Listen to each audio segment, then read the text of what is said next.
الحمدللہ رب العالمین الصلاۃ والسلام علی سید الانبیاء والمرسلین وعلی آلہ وصحبہ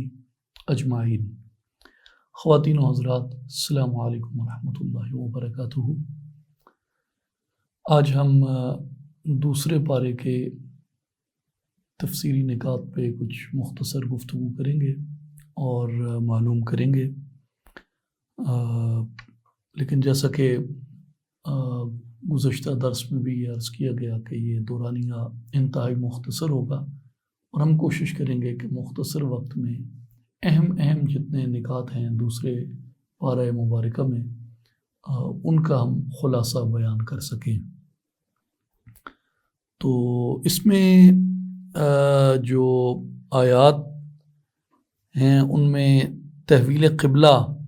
اور اس سے متعلق گفتگو کا بہت خوبصورت اور جامع بیان ہے، اور ان آیات کا خلاصہ ذکر کرنے سے پہلے میں ایک دو باتیں ضروری عرض کرنا چاہتا ہوں جو دوسرے پارے کے آغاز سے، یعنی اس کا یہ جو بالکل جہاں سے آغاز ہوتا ہے وہاں سے وہ اخذ ہوتی ہیں۔ پہلی آیت اس پارہ کی ہے سَيَقُولُ السُّفَهَاءُ مِنَ النَّاسِ مَا وَلَّاهُمْ عَنْ قِبْلَتِهُمُ الَّتِي كَانُوا عَلَيْهَا۔ اس کا مطلب یہ ہے کہ بے وقوف لوگ مسلمانوں پر اعتراض کر رہے ہیں جو انہوں نے حضور نبی اکرم صلی اللہ علیہ وآلہ وسلم کی پیروی میں بیت المقدس سے منہ پھیر کے اپنا چہرہ بیت اللہ کی طرف کر لیا ہے۔ قرآن مجید یہ کہہ رہا ہے کہ اس عمل پر جو اعتراض کرتے ہیں، یعنی تحویل قبلہ پر جو اعتراض کرتے ہیں وہ بے وقوف لوگ ہیں۔ اب یہاں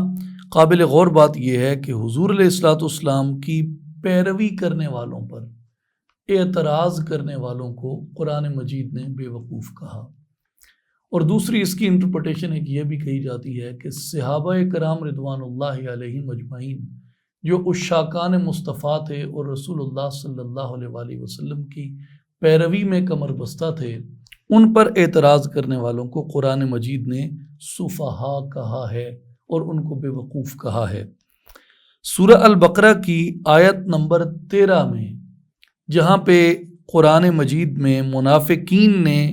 منافقین کے بارے میں بیان کیا گیا ہے قرآن مجید میں، وہاں پہ منافقین نے مسلمانوں کو بے وقوف کہا، تو اللہ تبارک و تعالیٰ نے جواباً قرآن کے ذریعے ان منافقین کو بے وقوف کہا، یعنی وہ منافقین جو مسلمانوں کو بے وقوف کہہ رہے تھے، تو اللہ تبارک و تعالیٰ نے مسلمانوں کی طرف سے خود جواب دیا، اور مومنین کو بے وقوف کہنے والوں کو اللہ نے بے وقوف کہا۔ اسی طرح ہم اگر سورہ حجرات کے اندر دیکھیں، الحجرات میں، تو وہ لوگ جو کاشانہ مصطفیٰ صلی اللہ علیہ وآلہ وسلم کے باہر کھڑے ہو کے بلند آوازیں لگا رہے تھے اور انہیں کاشانہ اقدس کا ادب ملحوظ خاطر نہ رہا، تو قرآن مجید نے ان لوگوں کے بارے میں فرمایا اکثرہم لا یعقلون، ان میں سے اکثر لوگ ایسے ہیں جن میں عقل ہی نہیں ہے۔ تو قرآن مجید کے یہ تینوں مقامات، یعنی البقرہ کی آیت نمبر 13 اور یہ جو آغاز ہے دوسرے پارے کا، اور سورہ الحجرات میں، ان تینوں مقامات کو اگر آپ ایک ہی جگہ پہ سامنے رکھ کے دیکھیں تو آپ کو بنیادی ایک نقطہ نظر آتا ہے، اور وہ نقطہ یہ ہے کہ قرآن مجید ان کو صاحب عقل کہتا ہے، قرآن مجید ان کو صاحب شعور کہتا ہے جو رسول پاک صلی اللہ علیہ وآلہ وسلم کی ذات گرامی کا، حضور علیہ الصلوۃ والسلام کے فیصلوں کا، حضور علیہ الصلوۃ والسلام کی سنگت اور ساتھ کا، اور حضور علیہ الصلوۃ والسلام کے کاشانہ اقدس کا جو لوگ ادب کرتے ہیں، اور جو لوگ ادب مصطفیٰ سے محروم ہیں، جو لوگ حضور علیہ الصلوۃ والسلام کے معاملات میں مؤدب نہیں ہیں، قرآن مجید ان لوگوں کو بے وقوف اور احمق قرار دیتا ہے۔ دوسری بات یہ تھی کہ تحویل قبلہ کا مقصد قرآن مجید نے یہ بیان کیا کہ وما جعلنا القبلۃ التي كنت عليها الا لنعلم من يتبع الرسول ممن ينقلب على عقبيه، اور اے محبوب صلی اللہ علیہ وسلم، آپ پہلے جس قبلہ پر تھے ہم نے وہ اسی لیے مقرر کیا تھا کہ دیکھیں کون رسول صلی اللہ علیہ وسلم کی پیروی کرتا ہے اور کون الٹے پاؤں پھر جاتا ہے۔ اس سے یہ واضح ہو گیا کہ کسی قبلہ، وہ چاہے بیت المقدس ہو یا وہ چاہے بیت اللہ شریف ہو، ان کی طرف منہ کر کے نماز پڑھنا اس وقت فائدہ دے گا جب آقا کریم علیہ الصلوۃ والسلام کی پیروی میں اس طرف منہ کیا جائے گا، اور آقا علیہ الصلوۃ والسلام کی پیروی میں جو کچھ کیا جائے گا وہ بارگاہ الہی میں قابل قبول ہوگا، وگرنہ بصورت دیگر یعنی اگر پیروی مصطفیٰ نہیں ہے تو قبلہ کی طرف منہ پھیر لینا بھی وہ آپ کو فائدہ نہیں دے گا۔ اب بات کرتے ہیں تحویل قبلہ کی وجہ۔ تحویل قبلہ کی وجہ یہ ہے کہ حضور نبی کریم صلی اللہ علیہ وآلہ وسلم کی چاہت اور آپ کی آرزو کو پورا کیا گیا۔ تحویل قبلہ سے متعلق جو آیات ہیں وہ 142 سے لے کے آیہ نمبر 150 تک ہیں سورہ البقرہ کی، اور ان 9 آیات کا جو مرکزی نقطہ ہے وہ بڑا خوبصورت ہے، اور ان 9 آیات میں تحویل قبلہ سے متعلق گفتگو فرمائی گئی، اور اس میں 9 آیات کا مرکزی نقطہ یہی ہے اِلَّا لِنَعْلَمَ مَن يَتَّبِعُ الرَّسُولَ مِمَّن يَنْقَلِبُ عَلَىٰ عَقِبَيْهِ، کہ کون محمد عربی صلی اللہ علیہ وآلہ وسلم کی پیروی کرتا ہے اور کون قبلہ کی طرف جاتا ہے۔ ہم ان 9 آیات کو جب غور سے دیکھتے ہیں تو ان کی ترتیب آپ کو ایک بار پھر حیرت کے اندر ڈال دیتی ہے، حیرت میں مبتلا کرتی ہے۔ ان پہلے 3 مقام پر تحویل قبلہ کا حکم ہے، فَلَنُوَلِّيَنَّكَ قِبْلَةً تَرْضَاهَا فَوَلِّ وَجْهَكَ شَطْرَ الْمَسْجِدِ الْحَرَامِ وَحَيْثُ مَا كُنْتُمْ فَوَلُّوا وُجُوهَكُمْ شَطْرَهُ۔ اس کے بعد تحویل قبلہ کی حقانیت کو بیان کیا گیا کہ یہ تحویل قبلہ تمہارے رب کی طرف سے حق ہے، أَنَّهُ الْحَقُّ مِن رَبِّهِمْ۔ تو تحویل قبلہ کی حقانیت کے بعد پھر مسلمانوں کو تحویل قبلہ کا پابند بنایا جا رہا ہے، وَمِنْ حَيْثُ خَرَجْتَ فَوَلِّ وَجْهَكَ شَطْرَ الْمَسْجِدِ الْحَرَامِ۔ تو اس سے آپ کو یہ معلوم ہو جاتا ہے کہ قرآن مجید میں اس کو بیان کرنے کی ترتیب کیا ہے، اور پھر ان 9 آیات میں مسلمانوں کو اسی قبلہ پر پابند رہنے کا حکم کیا جا رہا ہے جس قبلہ کے اوپر محمد مصطفیٰ احمد مجتبیٰ صلی اللہ علیہ وآلہ وسلم کی چاہت اور آرزو تھی۔ یعنی اگر حضور کا ارادہ مبارک بیت المقدس کی طرف تھا، مسجد اقصیٰ کی طرف تھا تو قبلہ وہ رہا، اور حضور کا ارادہ مبارک اگر وہ بیت اللہ کی طرف ہو گیا تو اللہ تبارک و تعالی نے حکم اس کا کر دیا۔ اب آقا علیہ الصلوۃ والسلام کی آرزو مبارک کو پورا کرنے کے لیے ایک ہی دفعہ ایک ہی آیت میں فرما دیا جاتا کہ مسلمانوں اپنا تم منہ جو ہے وہ مسجد حرام کی طرف، بیت اللہ کی طرف کر دو، لیکن ایک آیت کی بجائے 9 آیات مبارکہ اس مقام کے اوپر نازل فرمائی گئیں، اور تکرار کے ساتھ مسلمانوں کو مسجد حرام کی طرف منہ کر کے نماز پڑھنے کی تاکید فرمائی گئی۔ 9 آیات میں کئی بار مسلمانوں کو پابندی سے عمل کرنے کا حکم فرمایا جانا اس بات کی واضح دلیل ہے کہ آرزو مصطفیٰ صلی اللہ علیہ وآلہ وسلم کی بارگاہ کبریا میں کتنی اہمیت ہے کہ میرے آقا جس عمل کا ارادہ فرما لیں، میرے حبیب جس بات کی آرزو فرمائیں، میرے حبیب کی جو چاہت ہو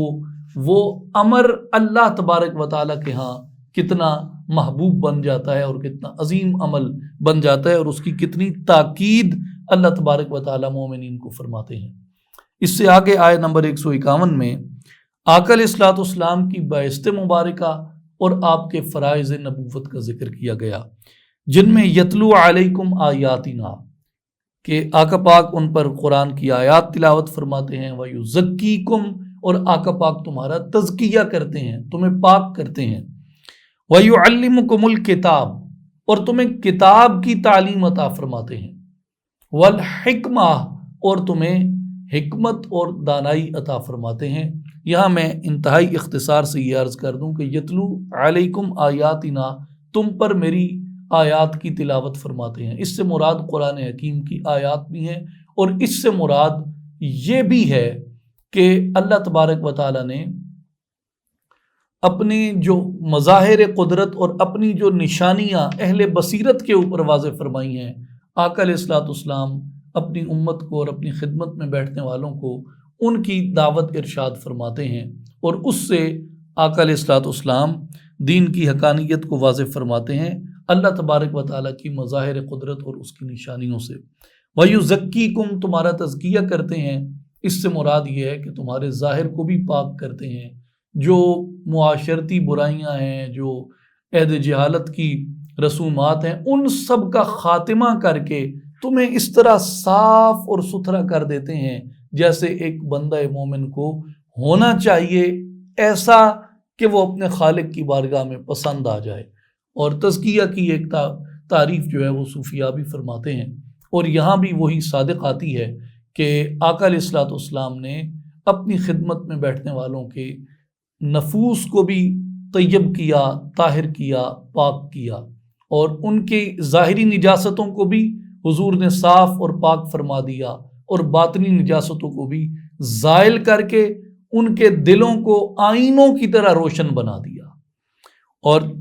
اس کے بعد وَيُعَلِّمُكُمُ الْكِتَابَ، ان کو کتاب کی تعلیم عطا فرمائی، کتاب سے مراد قرآن مجید ہے، اور والحکمہ، حکمہ سے مراد وزڈم بھی ہے، بصیرت بھی ہے، دانائی بھی ہے، اور حکمت سے مراد سنت رسول صلی اللہ علیہ وآلہ وسلم بھی ہے، یعنی وَيُعَلِّمُكُمُ الْكِتَابَ، یہاں کتاب کی تعلیم آ گئی، اور حکمت سے مراد سنت آ گئی، یعنی حضور علیہ الصلوۃ والسلام اپنے صحابہ کو کتاب بھی سکھاتے ہیں اور سنت بھی سکھاتے ہیں۔ اسی آیت کے آگے ارشاد ہوا وَيُعَلِّمُكُمْ مَا لَمْ تَكُونُوا تَعْلَمُونَ، اور آپ صلی اللہ علیہ وآلہ وسلم تمہیں وہ کچھ بھی سکھاتے ہیں جو اس سے پہلے تم نہیں جانتے تھے۔ تو اس سے مراد کون سا علم ہے؟ قاضی بیضاوی رحمۃ اللہ علیہ آپ اس کی تفسیر میں ارشاد فرماتے ہیں وَكَرَّرُ الْفِعْلِ لِيَدُلَّ عَلَىٰ إِنَّهُ جِنْسٌ آخر، وہ فرماتے ہیں کہ یہاں یہ فعل جو تعلیم دینے کا ہے، اس کا تکرار ہوا کہ اس سے پہلے یہ کہا جا چکا ہے کہ وَيُعَلِّمُكُمُ الْكِتَابَ، آپ کتاب کی تعلیم دیتے ہیں، اور پھر اس تعلیم دینے کے فعل کا تکرار ہوا، اور تکرار یہ ہوا کہ حضور وہ بھی سکھاتے ہیں جو تم نہیں جانتے تھے۔ تو قاضی بیضاوی رحمۃ اللہ علیہ فرماتے ہیں کہ اس سے مراد یہ ہے کہ یہ کسی اور علم کے اوپر بھی دلالت کرتا ہے۔ وہ کون سا علم ہے؟ یعنی ایک علم تو کتاب اللہ کا علم ہے، اور دوسرا کون سا علم ہے جو حضور علیہ الصلوۃ والسلام سکھاتے ہیں؟ قاضی ثناء اللہ پانی پتی رحمۃ اللہ علیہ فرماتے ہیں کہ تکرار الفعل یدل علی ان ھذا التعلیم من جنس آخر، کہ اس فعل کا یعلمکم کا دوبارہ دہرایا جانا اس بات کا اشارہ ہے کہ حضور علیہ الصلوۃ والسلام ایک اور طرح کی تعلیم بھی عطا فرماتے ہیں۔ وَلَعَلَّ الْمُرَادَ بِهِ الْعِلْمُ اللَّدُنِّي، اور اس سے مراد علم لدنی ہے جو آقا علیہ الصلوۃ والسلام اپنی خدمت میں بیٹھنے والوں کو عطا فرماتے ہیں۔ پھر آیت نمبر 52 سے 153 میں 152 سے 153 میں ذکر کرنے اور ناشکری نہ کرنے سے متعلق فرمایا گیا، اور نماز اور صبر کے ذریعے مدد چاہنے کا فرمایا گیا۔ اب میں سوچ رہا تھا کہ صبر اور نماز کے ذریعے سے اللہ تعالیٰ نے مسلمانوں کو مدد چاہنے کا ارشاد فرمایا ہے کہ فَاسْتَعِینُوا بِالصَّبْرِ وَالصَّلَاةِ، کہ تم نماز اور صبر کے ذریعے اللہ تبارک و تعالیٰ کی بارگاہ سے مدد طلب کرو۔ جب میں نے غور کیا تو صبر صابر کا فعل ہے، اور نماز نمازی کا فعل ہے، اور فاعل کی عزت وقار اور قدر جو ہوتی ہے وہ بعض دفعہ فعل سے زیادہ ہوتی ہے۔ تو جب آدمی فعل کے ذریعے اللہ تبارک و تعالیٰ سے مدد مانگ سکتا ہے تو بعض مفسرین نے اس پہ قول کیا کہ آدمی فاعل کے ذریعے بھی اللہ تبارک و تعالیٰ سے مدد مانگ سکتا ہے، نمازی کے ذریعے اور صابر کے ذریعے، ان کے اعمال صالحہ جو ہیں یعنی صبر اور نماز، ان کے وسیلے سے اللہ تبارک و تعالیٰ سے دعا کی جا سکتی ہے۔ اس پر میں کافی سوچتا رہا کہ اس آیت مبارکہ کے جو آخری الفاظ ہیں ان اللہ مع الصابرین، جب اس پر غور کیا تو ایک بات سامنے آئی کہ نماز کا تعلق ظاہر سے ہے اور صبر کا تعلق باطن سے ہے۔ نماز کا تعلق ظاہر سے ہے اور صبر کا تعلق جو ہے یہ باطن سے ہے۔ اور ایک اعتبار سے صبر میں ایک بڑا لطیف نقطہ سمجھ آیا جب صبر اور نماز اکٹھے آئے، وہ یہ کہ صبر میں اگر کوئی زاہد ریاکار ہو، ظاہر عمل ریا کی تو بہت زیادہ مذمت کی گئی ہے قرآن مجید میں بھی، لیکن اگر کوئی زاہد ریاکار ہو وہ نماز میں ریا کر سکتا ہے، لیکن صبر ایسا عمل ہے جس میں ریا نہیں، یا یہ صبر کرنے والے کو معلوم ہوتا ہے یا اس کو معلوم ہوتا ہے جو دلوں کے احوال بھی جانتا ہے، اور وہ اللہ سبحانہ و تعالی ہے۔ تو اگر صبر ہوگا تو خالص ہوگا یا پھر نہیں ہوگا، صبر ہوگا تو خالص ہوگا یا پھر نہیں ہوگا، اور اگر ہوگا تو انعام کیا ہے؟ اللہ تبارک و تعالی نے اپنی معیت کا وعدہ فرمایا، ان اللہ مع الصابرین، اللہ نے اپنی معیت کا وعدہ صبر کے اوپر فرمایا۔ پھر اسی نقطے سے قرآن مجید کے جب دیگر مقامات کو ہم نے دیکھا کہ معیت جو ہے اللہ تبارک و تعالیٰ کی یہ کس کس عمل کی جزا کے طور پہ ملتی ہے، تو ایک مقام پہ فرمایا وَاعْلَمُوا أَنَّ اللَّهَ مَعَ الْمُتَّقِينَ، تقوی اختیار کرو تمہیں معیت الہی حاصل ہو جائے گی۔ وَأَنَّ اللَّهَ مَعَ الْمُؤْمِنِينَ، اللہ تبارک و تعالیٰ ایمان والوں کے ساتھ ہے، جو اپنے ایمان کی تکمیل کرتے ہیں، جو اپنے ایمان کی حفاظت کرتے ہیں، انہیں معیت حق تعالیٰ نصیب ہوتی ہے۔ تو سورہ الحجرات میں مسلمان اور مومن کی جو وضاحت کی گئی ہے اس لحاظ سے بھی یہی مفہوم ہے اس کا جو تقوی کا ہے۔ پھر آیہ نمبر 154 میں شہداء کو مردہ کہنے سے منع کیا گیا، بلکہ فرمایا کہ وہ تو زندہ ہیں، یہ ممکن ہے ہاں کہ تمہیں ان کی زندگی کا شعور نہ ہو۔ تو اس کی وضاحت یہ ہے کہ اگر کسی کا زندہ نہ ہونا، اگر کسی کا زندہ ہونا کسی دوسرے کے شعور میں نہ آئے تو اس کا یہ مطلب نہیں ہوتا کہ وہ مردہ ہو جاتا ہے، بلکہ اس کا یہ مطلب ہوتا ہے کہ سوچنے والے کا شعور ناقص ہے۔ فی الحقیقت وہ تو زندہ ہوتا ہے، جیسے شہید کے بارے میں کہا گیا کہ تمہارے شعور میں یہ بات نہیں بیٹھتی نا کہ وہ کیسے زندہ ہو سکتا ہے جبکہ ہم نے خود اس کو قبر کے اندر اتارا، ہم نے خود دشمن کا نیزہ یا پھالا یا تلوار یا تیر اس کے جسم میں اترتی دیکھی یا اس کی گولی لگتی دیکھی، ہمارے سامنے اس نے دم توڑا ہے، ہمارے سامنے اس کی دھڑکن رکی ہوئی تھی۔ فرمایا ہاں یہ تمہارے شعور کا نقص ہے، اس کی زندگی کا اختتام نہیں ہے۔ تو کسی کی زندگی کسی کے شعور میں نہ آنے والے کو یہ حق نہیں پہنچتا کہ وہ اس کی زندگی کا انکار کر دے۔ اس لیے قرآن مجید نے منع فرمایا کہ جن کے شعور میں شہداء کا زندہ رہنا نہیں آ رہا انہیں یہ اجازت نہیں ہے کہ وہ ان شہداء کو مردہ کہیں۔ اس لیے عین ممکن ہے کہ زندگی ایسی ہو جو ہمارے شعور سے بالا تر ہو، لیکن اس کا یہ مطلب نہیں ہے کہ ہم اس کے زندگی ہونے کا انکار کر دیں۔ پھر آیہ نمبر 155 سے آیہ نمبر 167 تک، یعنی 155 سے 167 تک اللہ تبارک و تعالیٰ نے بندے کو آزمائش کے 5 مراحل میں سے گزارنے، صبر کرنے والوں پر نوازشات اور اس بارے میں بشارات عطا فرمائیں،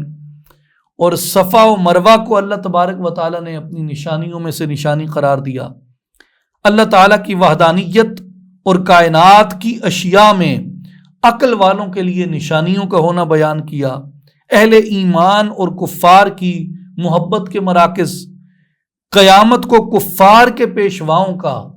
اپنے پیروکاروں سے بیزاری کا اعلان کرنا بیان ہوا، اور قیامت کے دن کفار کے تمام اسباب منقطع ہو جانے کا بیان ہوا اور ہمیشہ ان کے دوزخ میں رہنے کا بیان ہوا، آیہ نمبر 155 سے آیہ نمبر 167 تک۔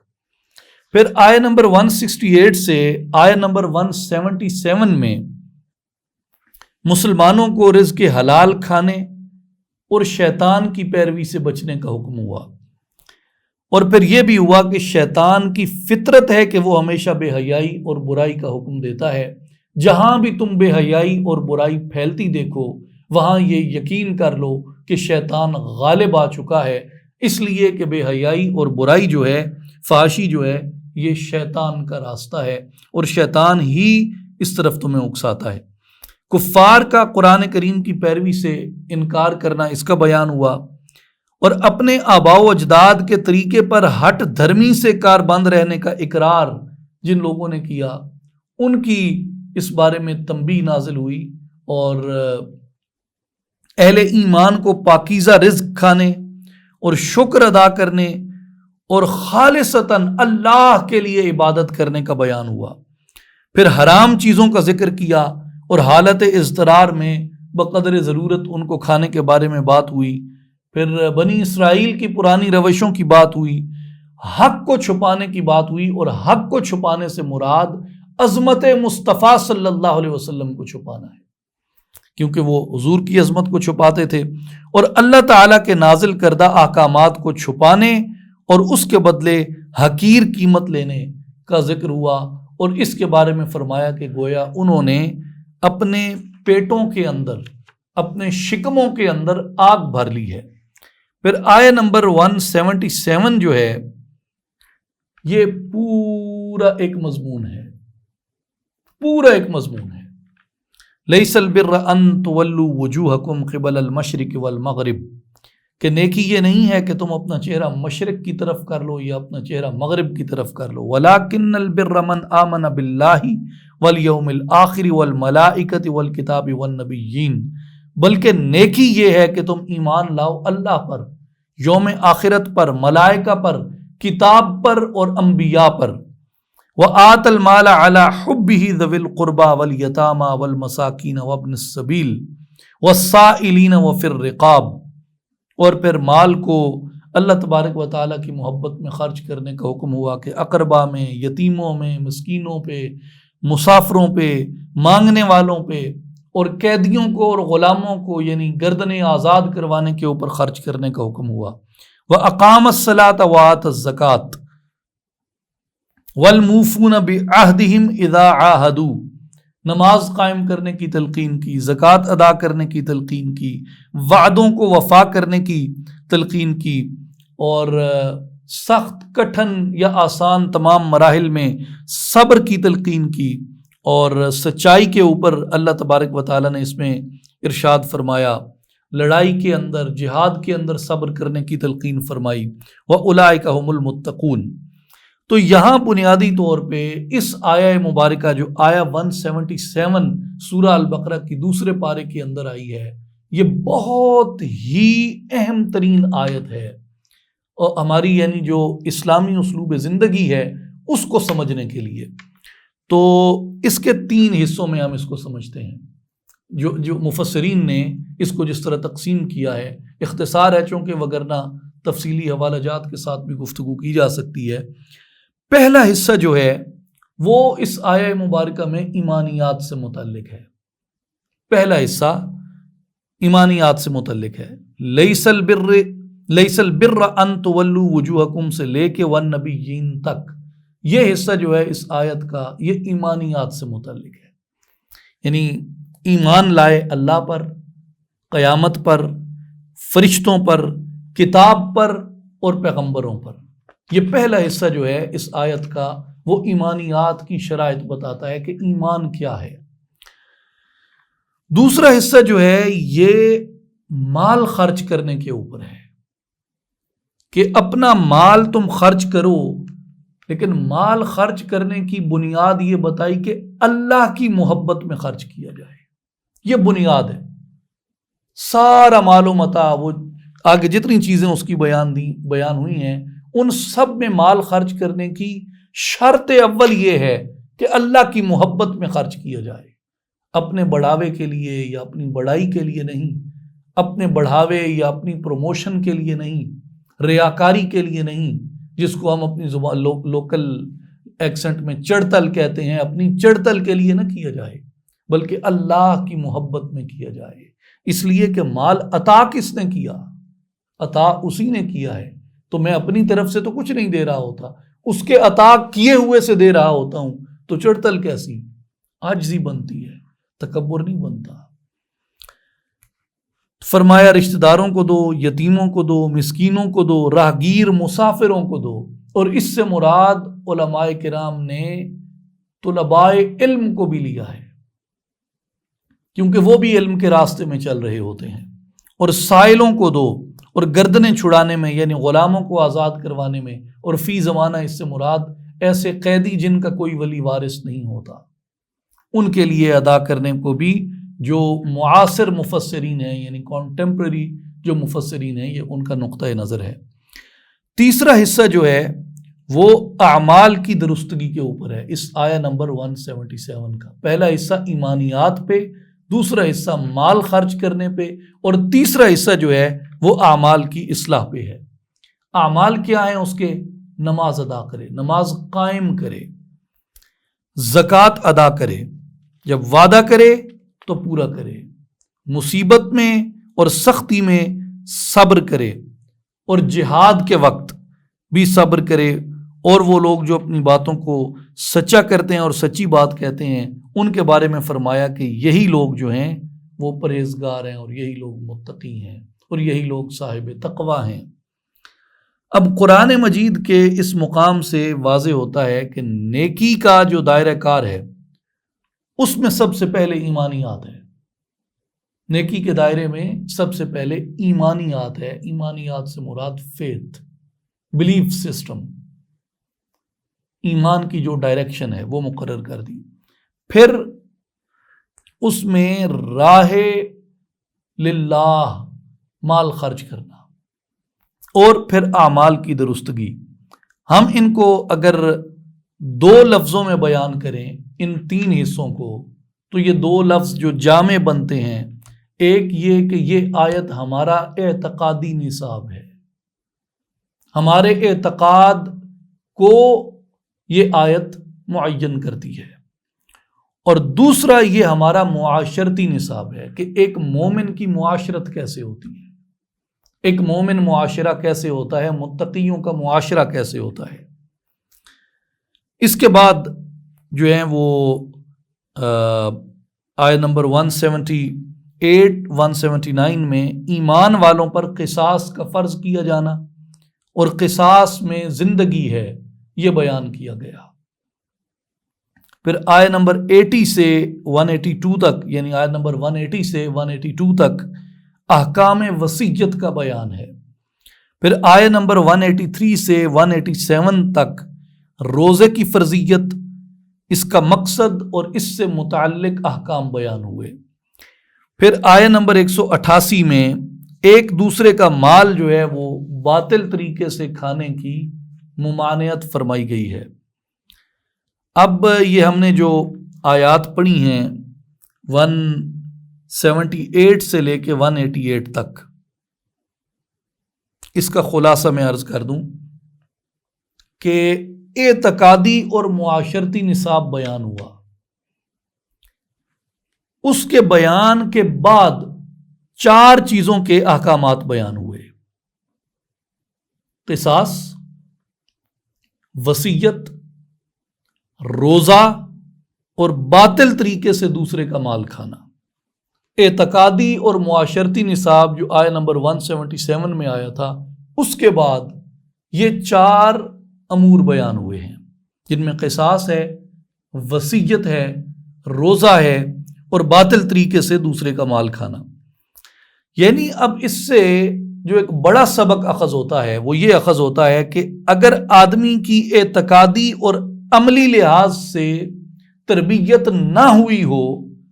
تو وہ منشاء الہی کے اوپر کاربند عمل نہیں ہو سکتا۔ اب منشاء الہی میں اگر ہم یہ 4 چیزیں لے لیں، جیسے قصاص ہے یا روزہ ہے یا وصیت ہے یا دیگر احکام ہے، تو اس سے معلوم ہوتا ہے کہ پہلے اعتقادی اور عملی تربیت ہونا ضروری ہے، اس کے بعد بندہ منشاء الہی پہ عمل پیرا ہو سکتا ہے۔ اور اس لیے اللہ تبارک و تعالیٰ نے ان احکامات کو بیان کرنے سے پہلے اعتقادی اور عملی طور پر مضبوط ہونے کی تعلیم عطا فرمائی۔ اب اگر قصاص کو دیکھ لیجئے، آدمی اگر ہر لحاظ سے شعائر اسلامی کا پابند نہ ہو تو قصاص لینے اور قصاص دینے میں وہ شریعت کے تقاضوں پہ عمل پیرا نہیں ہو سکتا، اگر اعتقادی اور عملی لحاظ سے وہ پوری طرح تربیت یافتہ نہ ہو۔ اسی طرح وصیت کو دیکھ لیں کہ وصیت کرتے وقت کسی کی حق تلفی نہیں ہونی چاہیے۔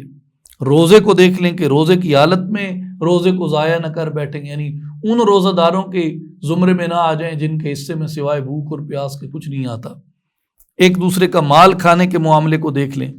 تو ان احکام پر عمل پیرا ہونے کی ایک ہی صورت ہے۔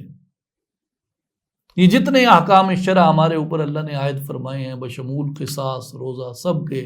ان پہ عمل پیرا ہونے کی ایک ہی صورت ہے کہ بندہ ہر حال میں، یاد رکھ لیں، غور سے سنیں، ان تمام احکام شرع پہ عمل پیرا ہونے کی ایک ہی صورت ہے، اور وہ ایک صورت یہ ہے کہ بندہ اپنے آپ کو ہر حال میں،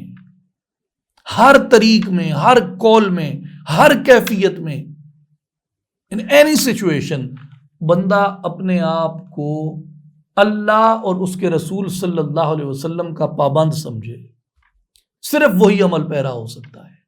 جو خود کو اللہ اور رسول صلی اللہ علیہ وسلم کا پابند سمجھتا ہے۔ جو اپنے آپ کو اللہ اور رسول اللہ صلی اللہ علیہ وسلم کا پابند نہیں سمجھتا، وہ ان احکام شرع پہ صحیح طور پہ عمل پیرا نہیں ہو سکتا۔ یہ بنیادی بات ایک ہمیں اپنے ذہن میں بٹھا لینی چاہیے۔ پھر آیہ نمبر 189 سے آیہ نمبر 207 میں چاند سے متعلق دریافت کرنے پر، احرام سے متعلق، جہاد کرنے اور فتنہ کے ختم ہونے تک جہاد کرتے رہنے کے بارے میں احکام آئے۔ فتنہ انگیزی کو قتل سے بھی سخت قرار دیا گیا، یعنی جو فتنہ انگیزی ہے یہ قتل سے بھی زیادہ سخت اقدام ہے، اس کے بارے میں قرآن نے حکم کیا۔ پھر حج اور عمرہ کے مناسک ادا کرنے کا بیان ہوا۔ پھر فساد فی الارض کے بارے میں وضاحت آئی، اور رضائے الہی کے حصول کے لیے اپنی جان کو بیچنے اور دیگر کئی مسائل کا بیان ہوا۔ یہاں تک یہ تفصیل سے احکامات جو ہیں وہ بیان ہوئے۔ پھر آیہ نمبر 208 کے اندر ایک ارشاد ہوا، یا ایھا الذین آمنوا ادخلوا فی السلم کافۃ ولا تتبعوا خطوات الشیطان انہ لکم عدو مبین۔ اے ایمان والو، اسلام میں پورے داخل ہو جاؤ اور شیطان کے قدموں پر نہ چلو، بے شک وہ تمہارا کھلا دشمن ہے۔ اب یہ آیت آئی آیہ نمبر 208، اس کے بعد جب آیت آئی 209 تو قرآن مجید کا اسلوب اصلاح دیکھیے۔ اب چونکہ مسلمانوں کو عملی طور پر ایک باکردار اور فرما بردار فرد بنانا مقصود تھا، تو اس کے لیے ارشاد فرمایا کہ فَإِن زَلَلْتُم مِّن بَعْدِ مَا جَاءَتْكُمُ الْبَيِّنَاتُ فَاعْلَمُوا أَنَّ اللَّهَ عَزِيزٌ حَكِيمٌ، کہ پس اگر تم اس کے بعد بھی لغزش کرو جبکہ تمہارے پاس واضح نشانیاں آ چکی ہیں، تو جان لو اللہ بہت غالب ہے اور اللہ بڑی حکمت والا ہے۔ آیہ نمبر 215 سے آیہ نمبر 245 میں یہ تقریباً 30 کے لگ بھگ آیات بنتی ہیں۔ ان میں ارشاد مبارک جو ہوا وہ اللہ کی راہ میں خرچ کرنے اور اس کے مصارف، جہاد کی فرضیت کے بارے میں، حرمت والے مہینوں میں جنگ کرنے کے احکام، شراب سے متعلق احکام، یتیم کے بارے میں احکام، اور مشرک عورتوں سے نکاح کے احکام، پھر خواتین کی ماہواری اور دیگر ان سے متعلق احکام، طلاق اور طلاق کی اقسام،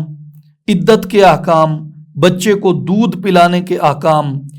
مطلقہ یعنی جنہیں طلاق مل جائے اور بیوہ عورتوں کے عدت اور نان و نفقہ کے احکام، حق مہر کے احکام اور نمازوں کی حفاظت، اور خاص طور پہ صلاۃ وسطیٰ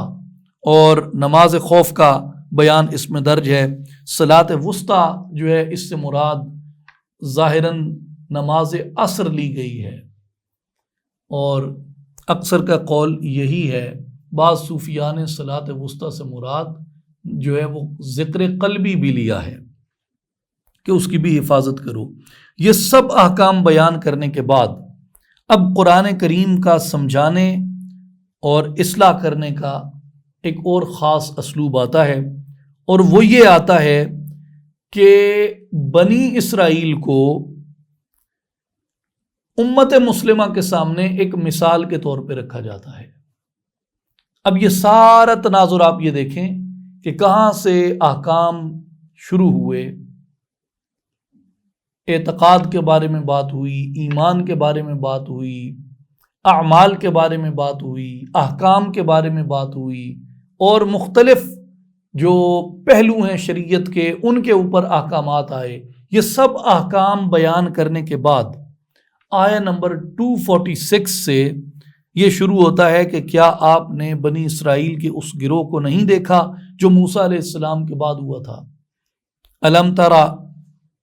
الی الملأ من بنی اسرائیل من بعد موسیٰ، جب انہوں نے اپنے پیغمبر سے کہا کہ ہمارے لیے ایک بادشاہ مقرر کر دیں تاکہ ہم اس کی قیادت میں اللہ کی راہ میں جنگ کریں، تو نبی نے ان سے فرمایا کہ کہیں ایسا نہ ہو کہ تم پر قتال فرض ہو جائے اور تم قتال نہ کرو، تم پہ قتال فرض ہو جائے اور تم قتال نہ کرو۔ وہ کہنے لگے ہمیں کیا ہوا ہے کہ ہم اللہ کی راہ میں جنگ نہ کریں، حالانکہ ہمیں اپنے گھروں سے اپنی اولاد سے جدا کر دیا گیا ہے۔ سو جب ان پر قتال فرض کر دیا گیا تو ان میں سے سوائے چند ایک لوگوں کے باقی سب کے سب پھر گئے۔ اللہ تبارک و تعالیٰ نے فرمایا کہ اور اللہ ظالموں کو خوب جاننے والا ہے۔ یہ قوم نافرمانی کی وجہ سے ناکام ہوئی اور ذلت اور رسوائی اس قوم کا مقدر بنی۔ تو اب یہ واقعہ آ گیا، اس واقعے کی گزشتہ چیزوں سے کیا ریلیونس ہے؟ بڑی سادہ بات ہے، ریلیونس اس کی یہ ہے، تعلق اس کا یہ ہے کہ فرمایا بنی اسرائیل پر بھی کچھ احکام فرض کیے گئے، جب وہ ان فرائض سے روگردانی کرتے ہیں تو پھر ان کے اوپر اللہ تبارک و تعالیٰ اپنی پکڑ فرماتا ہے، پھر وہ انہیں ظالم قرار دیتا ہے،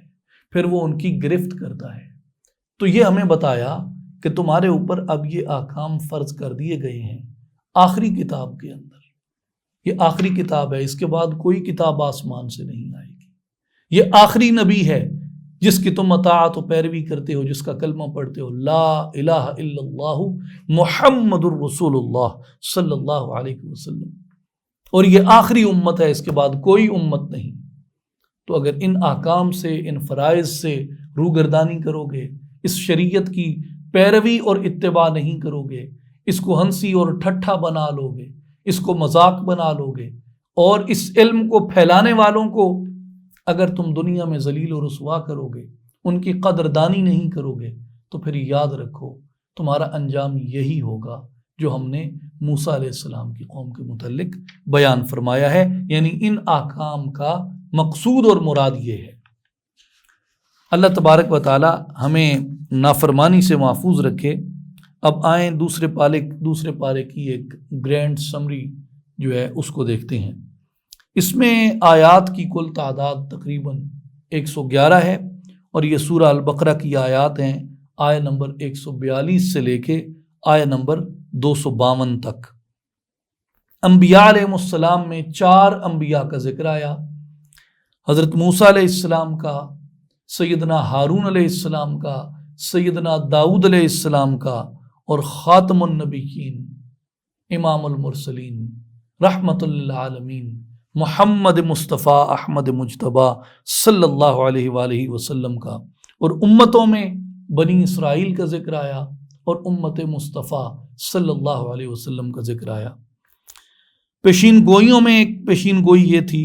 کہ یہودی آپ کے قبلہ کی پیروی نہیں کریں گے، جو کہ سچ ثابت ہوئی۔ شخصیات میں ان کے علاوہ جو ہیں وہ دو شخصیات کا ذکر ہوا ہے، طالوت کا اور جالوت کا۔ پھر مساجد میں جو ہے وہ 3 مساجد کا ذکر ہوا، مسجد حرام، بیت المقدس اور تحویل قبلہ کے وقت۔ اور پہاڑ جو ہیں وہ 2 کا ذکر ہوا، صفا اور مروہ۔ اور ذرائع آمد و رفت میں ایک کشتی کا ذکر ہوا، اور جانوروں میں ایک اس حرام جانور کا ذکر ہوا، خنزیر کا۔ مہینوں میں ماہ رمضان کا ذکر ہوا، اور تبرکات میں اس میں تابوت سکینہ کا ذکر ہوا ہے۔ اللہ تبارک و تعالی ہمیں قرآن مجید سے کما حقہ استفادہ کرنے کی توفیق عطا فرمائے، اور ہمارے دلوں کو قرآن کے نور سے منور کرے، اور اللہ تبارک و تعالی ہمیں یہ توفیق دے کہ ہم یہ کتاب عظیم جس طرح ہمارے بزرگوں نے، اجداد نے، اسلاف نے ہم تک محفوظ پہنچائی ہے، ہم اپنی آئندہ نسلوں تک اس قرآن کے پیغام کو محفوظ، واضح اور روشن طریقے سے پہنچا سکیں۔ وما توفیقی الا باللہ، وآخر دعوانا ان الحمد للہ رب العالمین۔